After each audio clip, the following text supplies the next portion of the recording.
سنن ابو داود میں حسن سند کے ساتھ روایت ہے، نبی کریم صلی اللہ علیہ وسلم نے فرمایا، من تشبہ بقوم فہو منہم، جس نے کسی قوم کی مشابہت اختیار کی وہ انہی میں سے ہے۔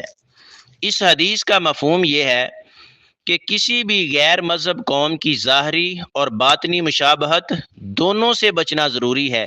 مشابہت کا مطلب ہے کہ کوئی شخص جان بوجھ کر اور محبت یا فخر کے ساتھ کسی دوسری قوم، کفار، فاسقین، مشرکین یا کوئی بھی گمراہ قوم کی چال ڈال، لباس، رسم و رواج، تہوار یا عبادات کو اپنائے تو یہ مشابہت ناپسندیدہ بلکہ حرام ہے۔ اگر نیت یہ ہو کہ ان جیسا بننا ہے یا ان کو اچھا سمجھ کر ان کے کلچر کو اپنایا جائے تو یہ ایمان کے لیے خطرناک ہے۔ غیر مسلموں کے کسی بھی مذہبی تہوار کو اپنانے یا اس میں شرکت کرنے سے بچنا ضروری ہے۔